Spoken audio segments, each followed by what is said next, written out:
मित्रों, जैसा मैं बताया कि जिलानुसार जन संवाद के कार्यक्रम ये मैंने शुरू किए हैं।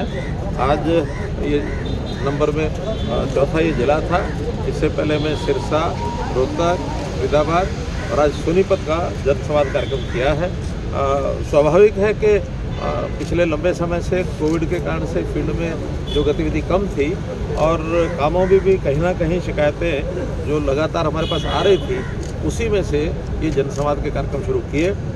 8 दिन पहले हम एडमिनिस्ट्रेशन को बताते हैं तो कुछ जो कंप्लेंट्स होती हैं, ग्रीवेंसेस होती हैं, उनको रजिस्ट्रेशन उनका किया जाता है। तो आज भी यहाँ 203 ग्रीवेंसेस पहले से रजिस्ट्रेशन की गई थी और लगभग इतनी ही 200 के आसपास जो पहले रजिस्टर्ड नहीं थी, आज ही मौके पर सब लोग आए। इनको सबको 4 हिस्सों में हमने बैठा करके अलग अलग जगह अधिकारी बैठे हैं। हमारी जो आईजी इस रेंज की हैं मैडम ममता सिंह, वो बैठी थी। प्रिंसिपल सेक्रेटरी जो सीएमओ से काम करते हैं उमाशंकर जी, वो भी थे। हमारे डिवीजनल कमिश्नर थे और एक जगह मैंने स्वयं सुनी है। तो ऐसे लगभग 400 कंप्लेंट्स, कुछ कंप्लेंट्स ऐसी भी हैं जो जिला स्तर की थी, डीसी लेवल की, एसपी लेवल की या नीचे विभागों में जो भी हमारे लोग हैं उन्होंने हाथों हाथ भी उनको हल किया है।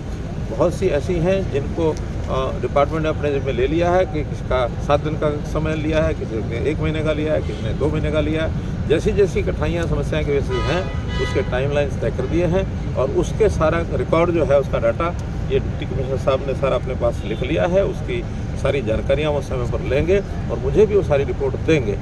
एक व्यक्ति ने एक असिस्टेंट जो माइनिंग के थे उनके ऊपर एक आरोप लगाया गया कि उसने पैसों की मांग की है और पैसों की मांग की है तो साथ में ये भी कहा है कि ये पैसे बहुत ऊपर तक दिए जाते हैं। तो इस प्रकार की सीधी कंप्लेंट जो मिली, हमने उसको सस्पेंड किया है और उसको तुरंत उसकी हाजिरी जो है चंडीगढ़ में डिपार्टमेंट के सामने लगेगी। फिर मुझे ब्रीफ करेंगे कि उसमें कितनी सत्यता है, कितनी नहीं है। उसके बाद उसकी जो फाइनल कार्रवाई है वो उसके बाद की जाएगी। इसी प्रकार जो लोगों की ढिलाई थी उनको वार्न भी किया है कि समय पर इन चीज़ों को पूरा करें। अगर समय पर नहीं किया गया तो अभी तो नहीं, लेकिन उस समय के बीतने के बाद उनके खिलाफ फिर से कार्रवाई की जाएगी। एडमिनिस्ट्रेशन का कोई अधिकारी और कर्मचारी अब कोई ढिलाई बरतेगा वो सहन नहीं होगी। विद इन टाइम सबको अपने काम करने पड़ेंगे।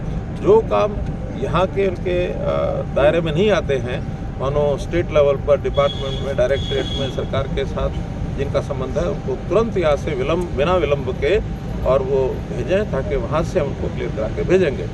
बिल्डर्स की शिकायतें भी कुछ यहाँ मिली हैं, तो जितने भी प्लॉट होल्डर्स हैं या फ्लैट ओनर्स हैं उन शिकायतें थी, उनको भी गंभीरता से हमने लिया है। तो ऐसे सब बिल्डर्स की जो शिकायतें हमारे पास आई हैं, इसका डिपार्टमेंट के साथ बैठ करके, टाउन कंट्री प्लानिंग के साथ बातचीत करके उनको भी सख्ती से डील किया जाएगा। अगर कोई ढिलाई बरतेंगे, कंज्यूमर को अगर यानी ठीक समय पर उसको लाभ पूरा नहीं मिला तो उन बिल्डर्स के खिलाफ भी यथायोग्य कार्रवाई की जाए।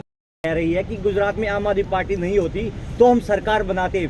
बीजेपी की बी टीम के रूप में आम आदमी पार्टी ने काम है वो गुजरात में किया है कि ये अगर मगर का कोई विषय नहीं होता। अगर लगाना तो लंबा सा लगा। अगर मेरे बाप दादा परदादा सरदादा ऊपर तक जितने भी हुए हैं वो सब अगर न मरते, जिंदा रहते तो शायद आप कोई भी नहीं होते, हम ये होते हैं।